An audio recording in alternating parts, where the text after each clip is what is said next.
오늘 볼 말씀은 예레미야 7장 1절에서 15절 말씀인데 함께 봉독한 말씀은 7장 1절에서 7절까지 7장 1절에서 7절까지 한 목소리로 봉독하겠습니다. 여호와께로부터 예레미야에게 말씀이 임하니라. 이르시되 너는 여호와의 집 문에 서서 이 말을 선포하여 이르기를 여호와께 예배하러 이 문으로 들어가는 유다 사람들아, 여호와의 말씀을 들으라. 만군의 여호와 이스라엘 하나님께서 이와 같이 말씀하시되 너희 길과 행위를 바르게 하라. 그리하면 내가 너희로 이곳에 살게 하리라. 너희는 이것이 여호와의 성전이라 여호와의 성전이라 여호와의 성전이라 하는 거짓말을 믿지 말라. 너희가 만일 길과 행위를 참으로 바르게 하여 이웃들 사이에 정의를 행하며 이방인과 고아와 과부를 압제하지 아니하며 무지한 자의 피를 이곳에서 흘리지 아니하며 다른 신들 뒤를 따라 발을 자초하지 아니하며 내가 너희를 이곳에 살게 하리니 곧 너희 조상에게 영원 무궁토록 준 땅이니라. 아멘. 오늘 예레미야 7장 1절에서 15절 말씀 보시면 성전을 도둑의 소굴이라고 말씀하고 있습니다. 그래서 도둑의 소굴이 된 성전이라는 제목으로 말씀을 상고하고자 하는데요. 밀양이라는 영화를 많이 보셨을 겁니다. 그 밀양이라는 영화를 보면 그 긴늪 솔밭에서 부흥회를 합니다. 야외 부흥회를 하는데요. 제가 중학교 때 종종 갔던 소풍 갔던 장소이기 때문에 그 장소 잘 압니다. 늘 그리로 지나다니던 곳이기 때문에 그 긴늪 솔밭에서 이제 부흥회를 마치고 마지막 시간에 이제 강사와 청중들이 함께 다 일어서서 통성기도 하는 거죠. 강사 앞에 마이크 잡고 기도하고 또 기도 제목 주고 또 앉아 같이 막 이렇게 기도하는데 그 기도하는 순간에 그 전도연 씨가 하나님을 대적하느라고 김수자의 거짓말이야 노래를 CD로 그저 틀어버리죠. 그래 막 기도하는데 갑자기 그 스피커에서 거짓말이야 거짓말이야 노래가 나오고 그래 기도하다가 이상한 소리가 들리니까 기도를 더 크게 하는 거죠. 그래 아주 묘한 분위기가 이제 연출이 되는데요. 이런 식이죠. 하나님이여 이 백성을 축복하여 주옵소서. 거짓말이야 거짓말 이렇게 되는 거죠. 이 거짓말이야 노래 속에 거짓말이야가 제일 많아요. 사랑도 거짓말 뭐도 거짓말 거짓말이야 거짓말이야만 노래가 나오는 이야기잖아요. 그래서 그 당시 금지곡도 됐죠. 우리 국가에서 우리 정부에서 이런 일을 할 것입니다 하면 거짓말이야. 그래서 금지곡을 내는데 참 분위기가 그랬어요. 그럼 막 기도하거든요. 주여 우리가 주의 뜻대로 살겠습니다. 뭐예요? 거짓말이야 거짓말이야. 주여 우리에게 믿음을 다하여 주소서. 거짓말이야 거짓말이야. 제가 이 예레미야 7장 이 설교를 준비하면서 그 밀양의 그 거짓말이야라는 그 이야기가 그대로 이렇게 더빙되는 것을 보게 됩니다. 왜 그러냐면요, 우리가 오늘 이 7장 방금 읽은 이 말씀 가운데서 이것이 여호와의 성전이라 하는 거짓말을 믿지 말라 그러거든요. 이 당시에 제사장들, 그 서기관들, 레위인들, 그 성전으로 인하여 밥 먹고 사는 사람들이 수십만 명인데 이들의 목줄이 성전에 달려 있잖아요. 근데 이 성전을 보고 거짓말이라고 한다면 있을 수가 없는 일이죠. 그런데 하나님께서는 예레미야 선지자 보고 이곳이 성전이라 하는 그 거짓말을 믿지 말라고 말씀합니다. 왜 그렇게 말씀할까요? 7장 1절입니다. 여호와께로부터 예레미야에게 말씀이 임하니라. 이르시되 선지자들, 참된 선지자들은 자기 마음의 생각으로 하나님의 말씀 전하는 게 아닙니다. 분명하게 들은 하나님의 말씀으로 전하는 것이 선지자죠. 그런데 거짓 선지자들도 자기는 하나님의 계시를 받았다고 착각할 수 있다고 그랬죠. 지난주일 낮에 말씀드린 것처럼 시드기야 선지자는 와 400명의 선지자 똑같이 아하왕이 이깁니다 그랬잖아요. 근데 미가의 선지자들은 아닙니다, 집니다. 당신을 죽이기 위해서 하나님께서 그들에게 거짓말하는 영을 내었습니다. 거짓말하는 영이 임하니까 이 사람들은 자기는 하나님의 계시를 받아 착각하게 되죠. 그러니까 얼마든지 거짓말로 할 수가 있다는 사실입니다.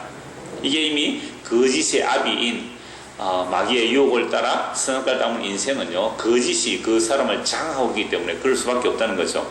그게 오히려 우리의 본성상 자연스러운 겁니다. 그래서 거짓말을 어떤 사람이 연구를 해봤더니 4분에 한 번씩 거짓말 한대요. 하루에 사람이 4분에 한 번씩 거짓말. 그럼 1시간 같으면요 24번 거짓말 하겠죠. 1시간만.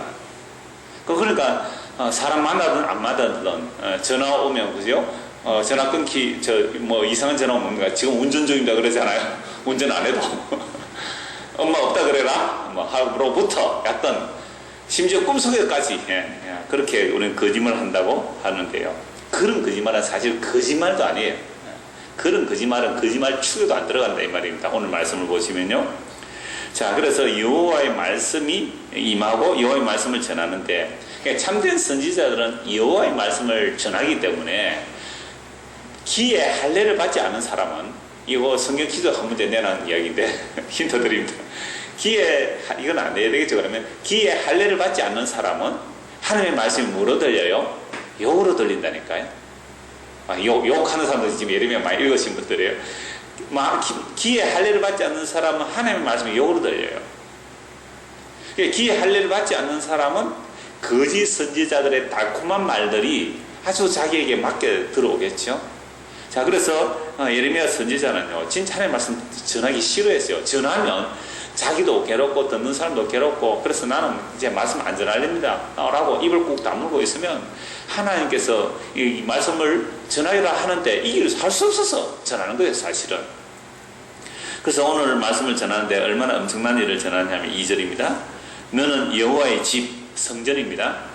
아직 예레미야 당시에는 성전이 있었어요. 제사 잘 드려지고 있었어요. 그러면 성전에 제사 드리면요, 성전에 수종다는 사람들이 얼마나 될까요? 엄청납니다. 레위지파 찬양 대원들, 그 다음에 그 수종드는 사람들, 또 제사장들, 그러니까 다윗의 24반차가 있거든요. 그 숫자 하면 어마어마한 숫자가 성전에서 수종을 들고 있습니다. 뿐만 아니라 여호와의 집문에 서서 이 말을 선포하 이르기를, 여호와께 예배하러 이 문에 들어가는 유다 사람들아. 여호와께 예배하러 주로 언제 가죠? 뭐 안식일날 갈 수 있겠죠. 그러나 유대인들은 3대 절기는 거의 다 가잖아요. 거의 다. 그래서 예수님이 이 땅에 오셔서 2000년 전에 그 예루살렘 작은 도시에 무려 100만 명에서 약 200만 명까지 모인대요. 3대 절기에는 디아스포라, 흩어진 유대인들까지 그 3대 절기 성전을 해 순례하거든요. 때로는 일주일, 때로는 한 달씩 걸려서라도 그 3대 절기 하나는 간다 이 말이죠. 3대 절기 다는 못 오잖아요. 하나라도 지키기 위해서. 그러니까 지금 예레미야 선지자가 여호와의 말씀을 듣고 네가 하나님의 집 성전 문 앞에 가서 이 말씀 전하라 할 그때가 3대 절기 중에 하나로 보는 겁니다. 그러면 안식일날 오는 것도 아니고 3대 절기 중에 오면 이 이스라엘 백성들이 하나님의 성전에 예배하러 제사로 올 때 뭘 들고 오죠? 제물을 들고 오는 거죠. 소와 양을. 좀 부자는 소도 잡아올 것이고, 강한 사람은 양 또는 비둘기, 또 멀리서 오는 사람은 돈을 들고 와서 성전 앞에서 돈을 바꾸어서, 성전에 통용되는 돈을 바꾸어서 거기서 또 짐승을 사서 하여튼 뭐 수십만 명은 왔을 거예요. 수십만 명은. 정말로 인산인을 이루는 겁니다. 그 많은 사람들이 손에 정말 이 재물들을 들고 성전으로 밀려올 때에 얼마나 기분 좋을까요? 그 제사장들이. 그러면 절에서는 제일 큰 대목이 언제입니까? 4월 초팔이잖아요. 정말 그때는 사람들이 밀려 들어가요. 제가 어떤 분 얘기를 들었는데, 그 목사님인데 자기 아주 친한 사람이 저 큰 절에 거기에 근무했던 적이 있대요. 일했던 적이 있는데, 정말로요, 돈을 마다리 살자루, 큰 살자루 같은 그 마다리에 그냥 갖다 넣는데 돈이 너무 많이 들어와서, 그러면 은행에서 와서 개수해 간답니다. 그런 식으로 밀려오는 거죠. 지금 어디로요? 예루살렘 성전을 향하여. 그렇게 사람이 덜 몰려오는데 예레미야 선지자가 그 성전 문 앞에 딱 가로막고 서서 여러분들 어디 갑니까? 성전에 갑니다. 왜요? 예배하러 가야죠. 제사 드려야죠. 이게 성전이라고요? 이게 성전이죠. 이게 솔로몬이 지은 성전입니다. 예레미야 시대 당시는요, 이 솔로몬이 지은 성전 아닙니까? 이게 성전이라고요? 성전입니다. 이것이 여호와의 성전이라, 이것이 여호와의 성전이라, 이것이 여호와의 성전이라 하는 거짓말을 믿지 말라 그래 버렸습니다. 이건 완전히 목숨 바치고 하는 이야기입니다. 목숨 내놓고 하는 이야기예요. 그 모든 유대인들이 다 여호와의 성전에 제사하러 오는데 그 앞에 가로막고 서서 하는 말이 4절입니다. 너희는 이것이 여호와의 성전이라, 여호와의 성전이라, 여호와의 성전이라 하는 거짓말을 믿지 말라라고 말합니다. 그래서 그 성전 문 앞에 딱 버티고 서서 유다 사람들아 여호와의 말씀을 들으라 하면서 3절에 보시면 만군의 여호와 이스라엘 하나님께서 이와 같이 말씀하시되 너희 길과 행위를 바르게 하라. 그리하면 내가 너희로 이곳에 살게 하리라. 그러니까 너희들의 길과 행위를 바르게 하는 것이 우선이지 성전에 제사 드리고 예배 드리는 거 이거 우선이 아니라 이 말씀입니다. 그런데요, 우리가 주변에서 종종 듣는 말은 예배에 성공하면 인생에 성공한다. 그래서 예배의 성공자가 되라. 뭐 이런 책도 나오고 부흥사들이나 큰 교회들이 이런 말 굉장히 많이 합니다. 예배의 성공자가 되라. 제가 전에 요 주택에 살 때 보면요, 아침에 한 7시쯤 되면요 한복 탁 차려입고 교회를 가시는 분이 계시더라고요. 그분은 아마 아침 일부 예배 뭐 안내를 맡았던지 뭐 봉사를 맡았던 것 같아요. 그러니까 성경책 들고 가니까 교회당에 가는 걸로 알잖아요. 그러니까 아침에 여러분들 7시, 8시쯤 돼서 한복 입고, 그것도 머리보다 한복 쫙 입고 나가려면요, 여자분들 아시잖아요. 한복 어떻게 해야 되죠? 드라이 마켓가 찾아와야 되죠. 머리 이거요, 한복 입을 때는 그냥 머리 하는 거 아니잖아요. 미용실에 가서 고데 넣어야 되죠. 고데 맞습니까? 그렇게 하고 약간 단장해서 그렇게 가는 거예요. 그분이 가는 교회 목사님이 자주 그러더라고요. 예배의 성공자가 되라. 그래야 뭐 한다고요? 인생의 성공자가 된다는 얘기를 하더란 말이죠. 자, 그런데 오늘 이 예레미야 선지자는요, 그렇게 예배를 드리려고 제물을 들고 물밀듯 오는 그들 보고 뭐라고 그래요? 여호와의 말씀을 들으라. 당신들 여기 왜 오느냐고. 여호와의 성전에 예배를 옵니다. 이게 성전에 하는 거짓말 믿지 말라 그러잖아요. 아니, 책망을 하려면, 예레미야 선지자가 책망을 하려면 성전에 안 오는 사람들, 그죠? 절기가 되었는데, 안식일이 되었는데 여호와께 제물을 바치러 안 오는 사람들, 추수가 때가 되었는데 제물을 바치지 안 오는 그런 사람들 보고 책망해야 되지 않겠습니까? 이 도둑놈들아, 하나님 것을 떼먹어도 되겠느냐, 그렇게 책망해야 되는데 오히려 바리바리 제물을 들고 성전에 제사 드리러 그들을 보고 지금 이게 여호와의 성전이라는 거짓말을 믿지 말라고 하는 거죠. 그러니까 오늘 이 땅에 통용되는 예배의 성공이라는 말하고 전혀 다른 반대 개념이 되는 거예요. 그래서 교회를요, 아마 몇 년 동안 다닌 사람 같으면, 한국에서 교회를 몇 년 다닌 것 같으면요, 예배에 성공하라, 그러면 인생에 성공한다는 말 한두 번은 다 들어보았을 겁니다. 물론 이런 말들은 큰 교회만 아니라 작은 교회도 마찬가지잖아요. 작은 교회는 빨리 커져야 되니까 욕망이 더 심하겠죠. 그래서 우리도 빨리 커지기 위해서, 여러분들이 인생에 성공하기 위해서 예배에 성공하라. 그럼 예배에 성공하는 게 뭡니까? 일단은 공식적인 예배에 다 참석해야 될 뿐 아니라, 그 다음에 예배에 올 때 그냥 오면 안 되잖아요. 빈손 오면 안 되고 반드시 예물을 들고, 그래서 심지어 새벽기도까지 다 예물을 드려라, 예배이기 때문에 그렇게 강조하는 곳 저도 많이 들어봤어요. 그래서 새벽에서부터 야단 모을 때마다 헌금하는 것이 지극히 당연하다. 그래서 왜? 하나님께 빈손으로 가면 안 되니까. 성경에 나와 있잖아요. 빈손으로 가면 안 된다고. 그런 이 성경들을 끌어들여서 그렇게 몸과 마음을 다 바쳐 헌신 충성하면 하나님께서 이런 복을 주신다라고 얘기들을 하더란 말이죠. 그런 예 중에 하나, 록펠러 이야기, 여러분 아마 귀에 참 딱지가 않도록 들었을 거예요. 그럼 어떤 교회에서는요, 그 록펠러 10계명을 성경책에 딱 붙여놨더라고요. 제가 보았어요. 정말 어떤 사람. 록펠러 10계명. 그래서 어떻게 해요? 주일을 반드시 본 교회에서, 휴가 갔다고 다른 교회에서 그렇게 드리면 안 돼요. 본 교회에서 반드시 드려라. 그래서 출장을 갔더라도 비행기 타고 예배드리러 오고 그랬다 그랬잖아요. 그리고 11조를 철저하게 할 것이며, 또 목사님을 하나님 다음으로 잘 섬겨야 되고, 예배할 때는 항상 이 앞자리에 앉아야 되고, 복 받으실 거예요, 두 분. 제일 앞자리 늘 앉잖아요. 항상 이 앞자리에 앉아야 되고, 하여튼 그런 식으로 쭉 한 10가지를 얘기한단 말이에요. 그래서 세계 최고의 뭐 거부가 된다. 그러니까 10가지 그거 못 지키겠어요? 10가지 정도? 그러니까 그러한 말을 듣고 내가 예배 성공자가 되기 위해서 열심히 그렇게 지켜냈다면 이건 거짓말을 믿은 거예요. 지금 예레미야 선지자 한 말이 그거예요. 그건 거짓말이라는 거예요. 그래서 그런 식의 제사 하나님이 원한 적이 없다는 겁니다. 내가 너에게 제사 원했느냐 말입니다. 내가 원하는 것은 제발 원하는데 내 말 좀 들으라. 그 말씀이 뭐냐? 그래서 3절 다시 보시죠. 만군의 여호와 이스라엘 하나님께서 이와 같이 말씀하시되 너희 길과 행위를 바르게 하라. 너희의 길, 뭐라고요? 삶의 방식이에요. 삶의 태도. 너희 길과 행위를 바르게 하라. 그리하면 내가 너희로 이곳에 살게 하리라. 너희는 이것이 여호와의 성전이라 여호와의 성전이라 여호와의 성전하는 거짓말을 믿지 말라. 너희가 만일 길과 행위를 참으로 바르게 하여 이웃들 사이에 정의를 행하며 이방인과 고아와 과부를 압제하지 아니하며 무죄한 자의 피를 이곳에서 흘리지 아니하며 다른 신들을 뒤를 따라 화를 자초하지 아니하면 내가 너희를 이곳에 살게 하리니 곧 너희 조상에게 영원무궁토록 준 땅이니라. 성전에 제사 드리는 것으로 너희가 이 땅에서 영원히 사는 것이 아니다 이 말입니다. 성전의 제사의 뜻을 모르고 성전에서 제사는 그 의식, 그 종교적인 행위로 하나님께서 우리에게 복을 주시고 이 나라를 지켜주실 것이라는 그게 미신이다 이 말입니다. 제사를 왜 드리게 했어요? 이스라엘 백성들이 자기의 죄의 속죄를 위하여 그 제사를 통하여 왜 나는 정결한 짐승의 피를 뒤집어 서야만 용서받는지 그거 하려고 제사를 주셨거든요. 그래서 그 제사는 결국 짐승의 피가 아닌 사람의 죄를 어떻게 짐승의 피 흘려서 되겠어요?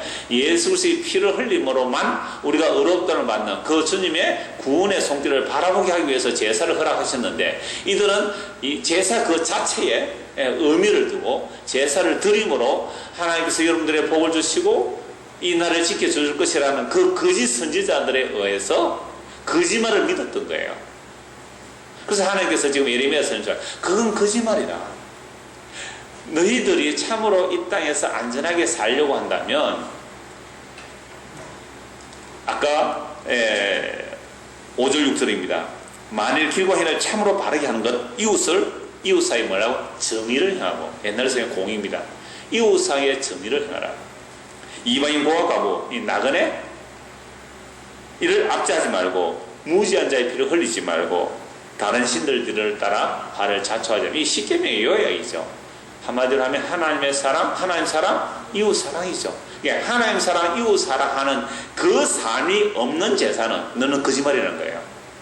하나님을 사랑하고 이웃을 사랑하지 않는 예배 그건 엉터리라는 겁니다. 그러면 하나님을 사랑하고 이웃을 사랑하는 그 자체가 제사며 하나님 사랑, 이웃 사랑 그 자체가 예배예요. 근데 하나님 사랑, 이웃 사랑 다 제쳐두고 성전의 제물 들고 나오는 그 신보가 뭘까요?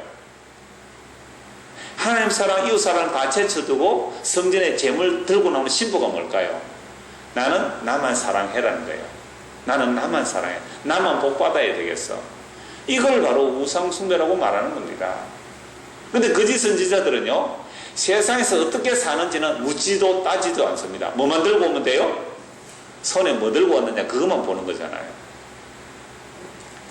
그래서 저는 물론 뭐 저 개인적인 생각입니다만은 목회자는 그 성도들의 헌금을 모르는 게 좋지 않겠느냐 저는 그렇게 생각합니다. 물론 저는 지금 그렇게 하고 있습니다만은 이게 또 자기 의가 되면 자기 자랑이 되면 안 되겠죠. 근데 대부분 사람들은 아닙니다. 어떤 사람이 이렇게 얘기를 하더라. 목사가 복을 받아야 하는 이유는 어떤 사람이 이렇게 11조나 헌금을 쭉 하다가 헌금을 갑자기 뚝 줄어들 때에 그 사람은 경제적인 어려움이 있는데 그걸 말도 못하니까 목사가 알고 뭐 대책을 뭐 이렇게 신방도 하고 해야 된다 이 얘기 하는데 뭐 일리는 있습니다. 그 말도. 근데 우리가 각 개인의 형편들 대충은 알죠. 그죠? 어려운 걸 대충 아는데 문제는 각 사람들의 그 들고 오는 재물에 따라 사람은요 약하기 때문에 흔들릴 수 있다는 거죠. 그러니까 어떤 사람 오는데 주일마다 소를 한 마리씩 들고 오보세요. 소가 얼마나 비쌉니까? 한우가. 소 한 마리 들고 오는 사람, 어떤 사람 비둘기 한 마리 들고 있잖아요. 그래서 야구에서 보면요 부자가 오니까 어떻게 합니까?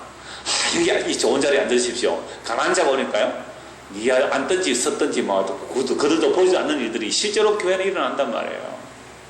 그러니까 이 제사장들은요 이 제사장 그러니까 성전에서 밥 먹고 사는 사람들 뭐에 관심이 있을까요?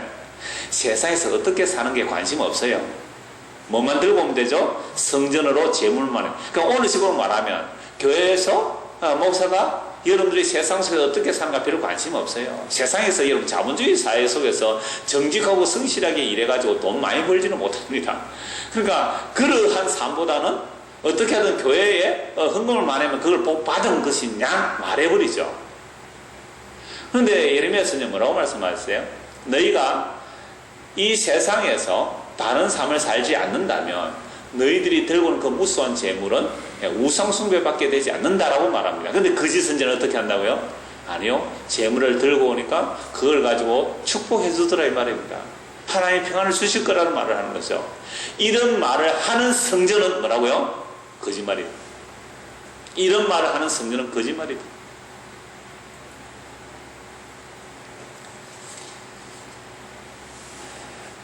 자, 그런데 이러한 성전이 거짓말인데도 왜 사람들이 이 거짓말을 믿었을까요? 8절입니다. 보라, 너희가 무익한 거짓말을 의존하는도다. 무익한 거짓말, 아무런 도움이 안 되는 거짓말을 왜 믿게 되었느냐라고 하니까, 너희가 도둑질하며 살인하며 간음하며 거짓 맹세하며 바알에게 분양하며 너희가 알지 못하는 다른 신들을 따르면서 내 이름으로 일컬음을 받는 이 집에 들어와서 내 앞에 서서 말하기를 우리가 구원을 얻었나이다 하느냐. 이는 이 모든 가정한 일을 행하려 하면, 이 가정한 일이라는 것은 우상숭배거든요. 평소에 삶을 어떻게 살았다고요?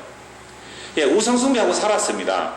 도둑질, 살인, 간음, 거짓 맹세, 바알에게 분양, 바알이 항상 풍요와 다산을 섬기는 거잖아요. 원하는 거잖아요. 그 바알을 분양하면서 너희가 알지 못한 다른 신들을 따르면서 양다리 걸친 거예요. 사실은 바알도 섬기고 여호와도 섬기고, 재물도 섬기고 하나님도 섬기겠다는 겁니다. 둘을 같이 못 섬기는데 양다리 걸칠 수도 있고요. 또 하나, 평소의 삶은 완전히 바알을 숭배하고 사는 거죠. 그런데 몰라요. 자기는 왜? 거짓말을 믿었기 때문에, 선지자들이 말하는 거짓말을 믿었기 때문에 평소에 사는 것이 거짓이요 도둑질이요 사기인 줄 알지 못하는 거예요. 왜? 열심히 일해서 하나님 앞에 많이 갖다 바치면 하나님 복을 줘서 나는 더 큰 복을 받을 것이라, 이렇게 오더란 말이죠. 이게 무익한 거짓말을 의존한 겁니다. 왜? 다들 그렇게 말하니까, 다들 선지자들이 그렇게 말하니까 그 말을 듣고서 그렇게 살았던 거예요. 그러니까 사는 것은 터치하지 말라는 거죠. 그런데 이 무당 종교 그런 거잖아요. 무당이, 여러분들이 세상 혹 가보셨어요? 점치로? 아마 옛날에 예수 믿기 전에 아마 한두 번 가보신 분들 계실 거예요. 서울에서는 뭐 예수 믿는 사람도 저 무당 집에 많이 간다 그래요. 그래서 가서 당신은 여기 올 사람이 아닌데 그러면 그거 가지고 간증하러 다닌다는 거예요. 나는 무당집에 갔더니 나는 믿으니까 쪽팔리는 얘기를 막 그렇게 한대요. 나는 역시 하나님 택한 백성 맞는가 봐. 세상에 거기 가서 확인을 받아 그래요. 무당한테. 하여튼 그런 사람이 많대요. 그런데 무당 종교라는 것은 그런 겁니다. 세상에서 어떻게 살았더니 그걸 묻지를 않잖아요. 복채만 많이 내면 당신에게 닥치는 화를 뭐로 바꿔주겠다? 복으로 바꿔주겠다. 당신에게 올 재앙을 복으로 바꿔주겠다. 뭐만 많이 가져오라? 복채만 많이 가져오라. 뭐 21살짜리 억대 연봉의 점쟁이가 있더라고요. 억대 연봉의 점쟁이에요. 17살 때 그 입신을 했는데요. 잘 맞춰요. 그래, 한 사람 이렇게 점 봐주는데 5만원이래요. 그냥 가족하면 20만원 받잖아요. 그런 식으로 해서 1년에 억대 연봉을 버는데, 얘는 가수하고 싶어서 막 이 노래하러 가니까 신이 안 좋아요. 가수하는 것을 하나만 선택하라고. 이 귀신이 사로잡고 있어가지고.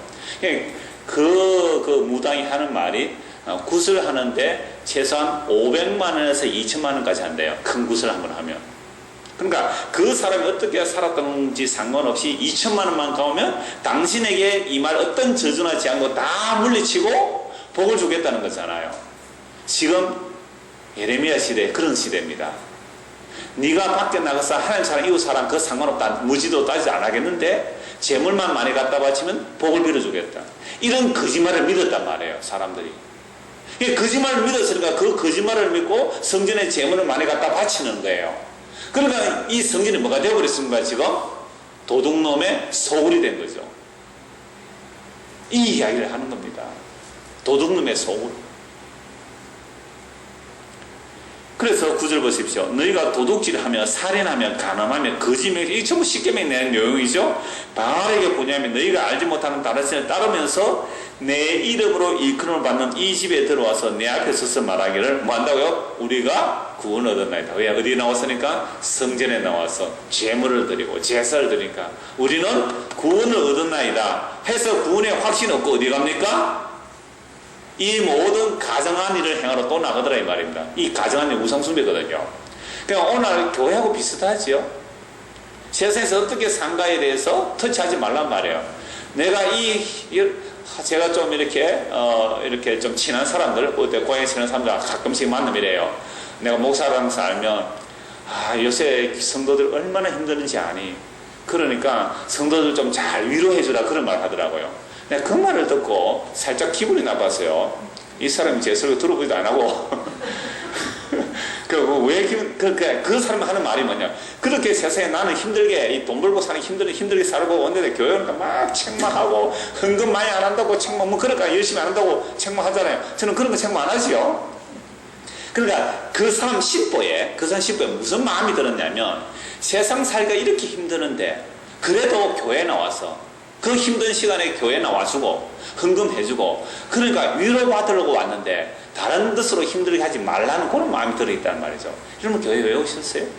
이 바쁘고 힘든 세상에 돈 벌기도 힘드는데, 그렇게 돈을 벌어서 교회 헌금도 하고, 시간 내서 이렇게 왔는데, 뭐 하려고 이렇게 왔죠? 그 마음이, 그 헌금도 하고 이러면 예배 드리러 왔다고 하는 그 마음 속에, 요런 마음으로 온다면, 교회 잘못 왔다 이 말입니다. 지금 유대인들이, 그죠? 세상에서는 엉망진창으로 살면서, 하나님 앞에 재물 들어가면 하나님 복 줄 것이라는 그런 마음으로 와가 교회 와서 무슨 확인을 받고 가요? 구원의 확신을 받고 가는 거예요. 그래, 여러분들, 우리가 다 죄인 아닙니까? 다 세상 다 죄인을 사는데, 여러분, 이렇게 교회 나와서 이렇게 여러분들이 헌금하는 거 보니까 여러분들 다 뭐 받았습니다? 구원 받았습니다. 안심하고 돌아가십시오. 그러니까 이게 뭐로 온 거예요, 지금? 그 말을 하니까 뭐라고요? 이게 성전이 도둑놈의 소굴밖에 안 됐단 말이죠.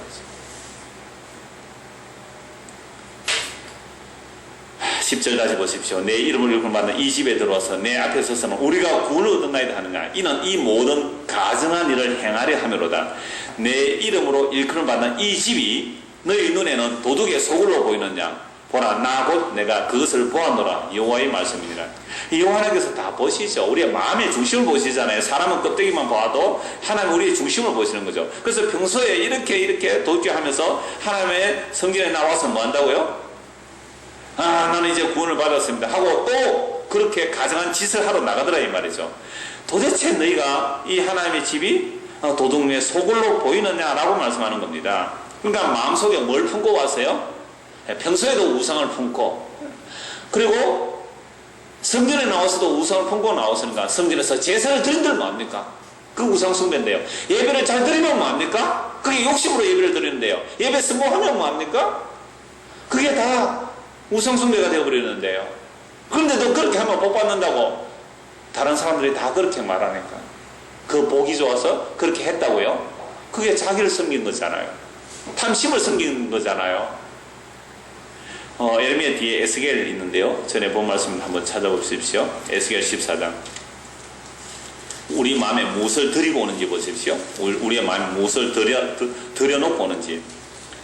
에스겔 14장 1절입니다. 이스라엘 장로 두 사람이 나와 내 앞에 앉으니 여호와의 말씀이 내게 임하시되. 에스겔은 에레미야 시대보다 늦은 시대입니다. 에레미야는 예루살렘 멸망까지 이야기한 것이고, 이 에스겔서는 예루살렘이 멸망하고 이 유다 예루살렘 사람들이 바벨론의 포로 잡혀가서 바벨론 포로 잡혀가 있는 그 상태예요. 우상 숭배하다가 나라가 망하고 성전이 파괴되고 바벨론의 포로 잡혀갔으면 이제는 뭘 좀 버려야 됩니까? 우상을 좀 버려야 되잖아요. 그런데 우상을 버리지 않는 거예요. 왜? 옛날에 예루살렘에 있을 때 어떻게 했다고요? 마음에 바알을 품고 성전에 나갔단 말이죠. 그와 똑같은 짓을 지금 바벨론으로 잡혀가서도 하고 있다 이 말입니다. 그래서 바벨론으로 잡혀갈 때 장로 두 사람이 예레미야에게 에스겔에게 찾아옵니다. 여호와의 말씀에 이마 이르시되 인자야, 이 사람들이 자기 우상을 마음에 들이며 지악의 걸림돌을 자기 앞에 두었으니 그들이 내게 묻기를 내가 조금이들 용납하라.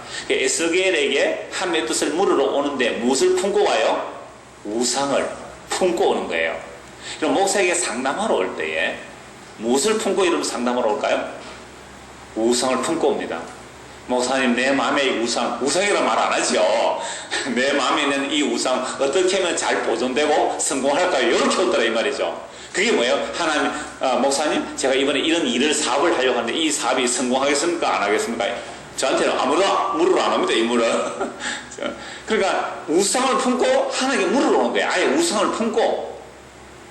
그러니까 왜 물으러 왔을까요? 혹시나 내가 실패하면 안 되니까 미리 선지자나 또는 뭐 제사장 오늘 목사 같으면 하나님 전문가니까 하나님께서 좀 잘 보여가지고 내 사업이 성공했으면 좋겠다는 그 마음 품고 왔다 이 말입니다. 그렇게 왔는데 봉투를 하나 탁 내놓잖아요. 그것도 좀 두툼한 봉투를. 그러면요 기분 좋다고 뭐 해주겠어요? 축복해 주겠죠. 이게 뭐라고요? 도둑의 소굴이죠. 이런 기도 받으러 갈 때 뭐 기도 뭐 해준다는 사람들 앞에 갈 때 그냥 갑니까? 봉투 들고 왔잖아요. 그게 뭐예요? 우상숭배예요. 우상숭배. 그러니까 저한테는 뭐 기도 받으러 오지도 안 하고 봉투도 안 들고 오고 얼마나 좋은지 몰라요. 얼마나 피곤했어요 그거 오면. 그것마다. 근데 이게요. 그냥 가만히 한번 생각해 보십시오. 왜 지금 하나님께서 예레미야 선지를 통하여 그 성전 앞에서 이것이 성전이다 하는 거짓말을 믿지 말라고 했을까요? 오늘 예배당 앞에 서서 제가 지난번에 어떤 분들 그랬습니다. 큰 예배당 앞에 서서 이것이 성전이다, 이것이 성전이 하는 거짓말을 믿지 마세요. 아니면 요즘 그런 거 많이 하잖아요, 여러분들. 그 피켓팅, 그 뭐 법원 앞에 뭐 또 도청 앞에 가면 1인 피켓팅 하잖아요. 이렇게 들고, 그죠? 뭐 도시 산업 뭘 하라 이렇게 써가지고 1인 피켓팅 하잖아요. 그렇게 한번 해보시죠. 큰 예배당 앞에 가서 이곳은 성전이라 예레미야 그냥 7장 4절 한 절만 적어서 크게 써가지고 이곳이 여호와의 성전이다, 여호와의 성전, 여호와의 성전 하는 거짓말을 믿지 말라. 예레미야 7장 4절 말씀 딱 써가지고 써 있는 거죠. 어떻게 될까요? 돌마다 적든지 아니면 경찰 불러가지고 저 예배 집회방해 한다고 저 잡혀가거나 그래 할 거야. 자, 다시 보십시오. 4절, 14장 4절. 에스겔. 그러즉 너는 그들의 말이라. 나 여호와가 말한다. 이스라엘 족속 중에 그 우상을 마음에 들이며 지악의 걸림돌을 자기 앞에 두고 선지자에게로 가는 모든 자에게 나 여호와가 그 우상의 수요대로 보응하리니 이는 이스라엘 족속이 다 그 우상으로 말미암아 나를 배반하였으므로 내가 그들이 마음먹은 대로 그들을 잡으려 함이라. 해서 11절까지 쭉 나오면요 계속해서 그 마음에 우상을 드리고 온대. 우상을 드리고 17절도 보십시오. 이스라엘 족속과 이스라엘 가운데에 거류하는 외국인 중에 누구든지 나를 떠나고 자기 우상을 마음에 들이며 지악의 걸림돌을 자기 앞에 두고 자기를 위하여 내게 묻고자 하여 선지자에게 가는 모든 자에게 나 여호와가 친히 응답하여 그 사람을 대적하여 그들을 놀라움과 표징과 속당거리가 되게 하여 내 백성 가운데서 끊으리니 내가 여호와인 줄 너희가 알리라. 이런 사람들 어떻게 해버리겠다고요? 끊어버리겠다고. 그렇게 해서 내가 여호와인 줄 알리라. 그게 마음속에 뭘 품고 온다고요? 우상을 들여놓고 지악의 걸림돌을 딱 두고서는 누구를 위해서 물으러 와요? 자기를 위해서 물으러 오죠. 자기를 위해서. 이게 전부 우상숭배자의 특징들이에요. 예, 다시 본문을 보겠습니다. 7장 12절 보죠. 너희는 내가 처음으로 내 이름을 둔 처소 실로에 가서 내 백성 이스라엘의 악에 대해 내가 어떻게 행하였는지를 보라. 여호와의 말씀이니라. 이제 너희가 그 모든 일을 행하였으며 내가 너희에게 말하되 새벽부터 부지런히 말하여도 듣지 아니하였고 너희를 불러도 대답하지 아니하였느니라. 그러므로 내가 실로에 행함 같이 너희가 신뢰하는 바 내 이름으로 일컬음을 받는 이 집 곧 너희와 너희 조상들에게 준 이곳에 행하겠고 내가 너희 모든 형제 곧 에브라임 온 자손을 쫓아낸 것 같이 내 앞에서 너희를 쫓아내리라 하셨다 할지니라. 자, 이 에브라임 땅에 실로가 있었거든요. 이 실로는 이스라엘 백성들이 가나안 땅에 들어갈 때 여호수아가 가나안 땅에 이스라엘 인도에 들어가잖아요. 가나안 땅에 들어가서 제일 먼저 언약궤를 둔 장소가 실로잖아요. 거기서 할례를 행하고요. 그래서 애굽에 수치하고 흘러갔던 그 실로, 언약궤를 최초로 둔 곳이잖아요. 그래서 언약궤를 둔 곳은 여호와의 이름을 둔 곳이 되는 겁니다. 그래서 지금 성전에 향하여 사람들이 막 때려지어서 재물 들고 오는 그들 앞에서 이것이 거짓말이라고 하면서 그러므로 하나님께서 이 성전도 무엇처럼 만들어버리겠다고요? 실로처럼 만들어버리겠다. 그래서 12절에 너희는 내가 처음으로 내 이름을 둔 처소 실로. 그 실로에서 여호와께 묻고 응답받고 그랬잖아요. 왜? 언약궤가 있었던 곳이니까. 그 언약궤 있으니까 텐트를 쳤겠죠? 성막을 쳤겠죠? 그래서 그 실로에 가 한번 봐라. 실로가 어떻게 되는지. 그 실로가 이 당시에 예레미야 당시에는 완전히 폐허가 되어버렸습니다. 왜 폐허가 되어버렸냐면요, 실로에 그 언약궤가 있을 그 당시에 사사시대입니다. 엘리 제사장의 두 아들 홈리와 비느하스가 엉망진창으로 살았죠. 하나님 무시하고 살았잖아요. 그래서 이 블레셋이 쳐들어왔을 때에 블레셋은 적 군대가 많고 이스라엘 군대가 작았어요. 그래서 벌벌 떨고 있을 때 사람들이 이렇게 말합니다. 야, 빨리 언약궤 메고 오너라. 옛날에 언약궤 메고 앞장서니까 요단도 갈라지고 이럴수록 무너지고 막 그랬잖아요. 그래서 홈리와 비느하스 가서 언약궤를 메고 왔습니다. 근데 언약궤를 메고 왔는데 세상에 블레셋한테 전쟁에서 지고 언약궤 바로 앞에서 엘리와 비느하스는 죽임을 당하고 언약궤는 블레셋에 뺏겨버렸어요. 그러나 하나님의 언약궤는 빼앗겼다가 나중에 언약궤 홀로 돌아오죠. 적을 막 재앙을 주고 홀로서 돌아오잖아요. 그러면 홈리와 비느하스가 왜 죽임을 당했을까요? 하나님의 언약궤를 주술적으로 사용한 거예요. 언약궤만 가면 적을 이기리라. 마치 성전을 거짓말로 만든 것처럼 언약궤조차도 이들이 거짓말로 만든 거예요. 이게 완전 주술적으로 사용한 겁니다. 그래서 하나님께서 홈리와 비느하스를 언약궤 앞에서 죽여버리잖아요.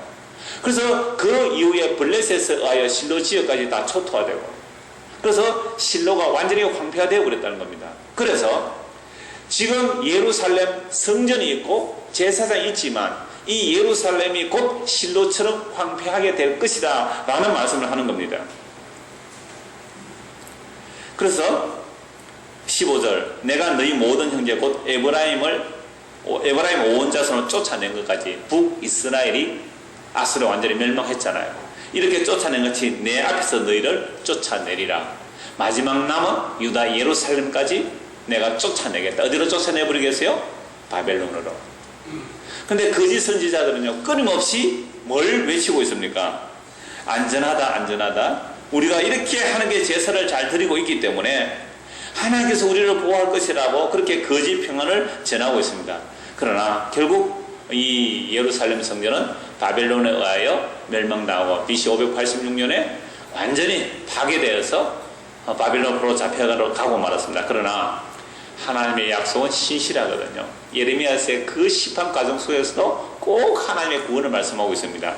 그래서 예레미야가 예언한 대로 70년이 때가 차서 이스라엘 백성들이 바벨론으로서 돌아와서 성전을 재건합니다.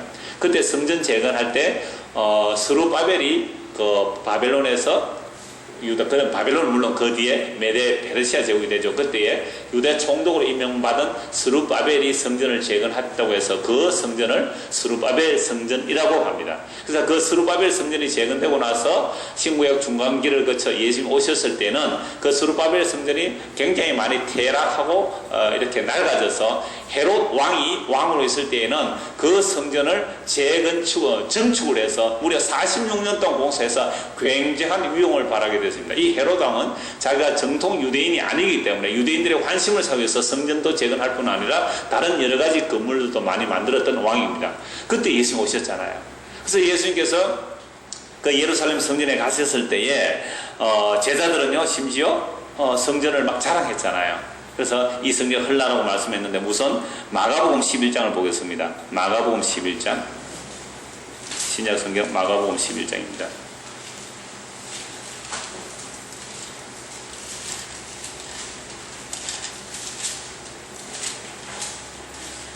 15절, 마가복음 11장 15절, 그래서 18절 같이 한번 읽어볼까요? 그들이 예루살렘에 들어가니라 예수께서 성전에 들어가사 성전 안에서 매매하는 자들을 내쫓으시며 돈 바꾸는 자들의 상과 비둘기 파는 자들의 의자를 둘러 보시며 아무나 물건을 가지고 성전 안으로 지나다님을 허락하지 아니하시고 이에 가르쳐 이르시되 기록된 바 내 집은 만민이 기도하는 집이라 칭함을 받으리라고 하지 아니하였느냐.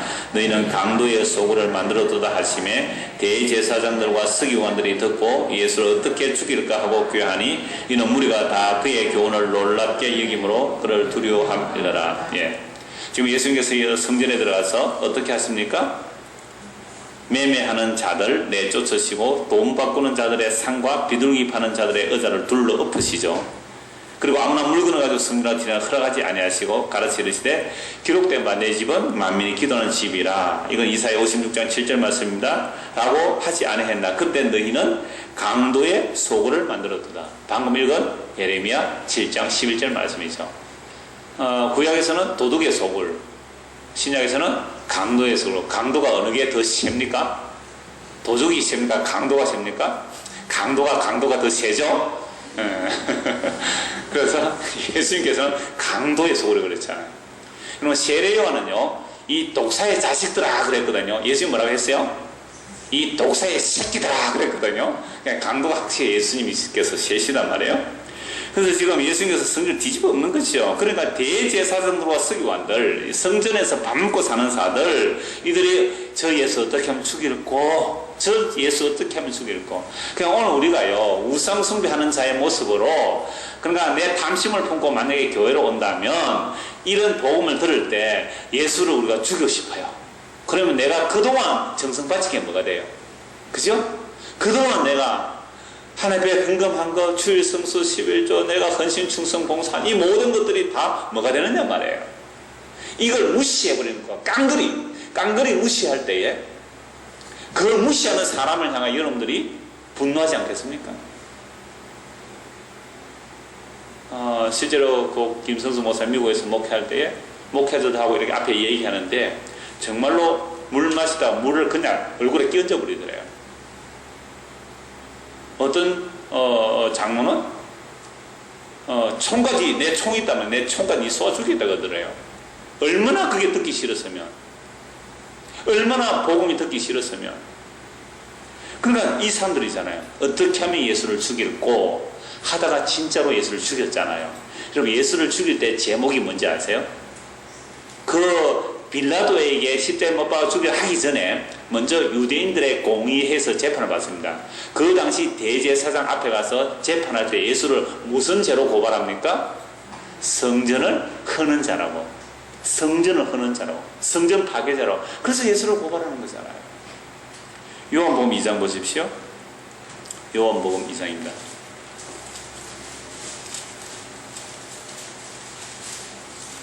18절.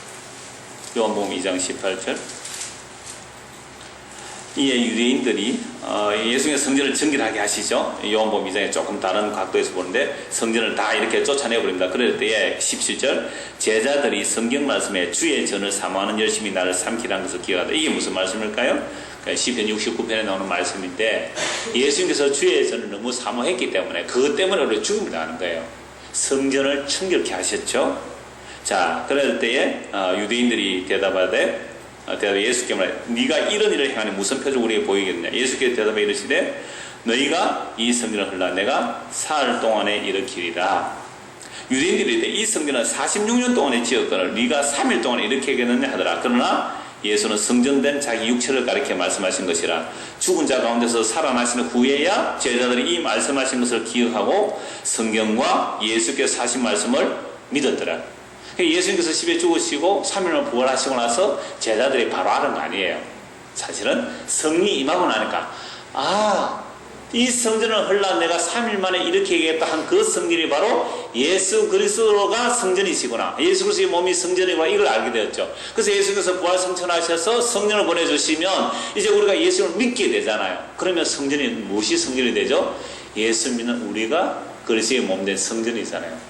이 성전 아니고 이 시대에는 건물 성전 없습니다. 2000년 전부터 지금까지 성전을 건물이라고 하면 안 돼요. 예수님께서 헐어버린 성전을 다시 건물로 성전을 짓는다고 말하면 예수 그리스도의 십자가를 무효화시키는 적 그리스도들이에요. 이건 예수님이 성전인데 그럼 다른 성전 얘기하는 거거든요. 예수님이 성전이고 예수의 영이 임한 성도가 성전이거든요. 고린도전서 3장 16절 고린도전서 6장 19절 보면 너희 몸이 성전이라 그랬잖아요. 오늘 예수 믿는 우리가 성전인데 건물을 성전이라고 한다면 이건 바로 예수님의 성전됨을 부인하는 적 그리스도들이에요. 이 심각한 문제입니다.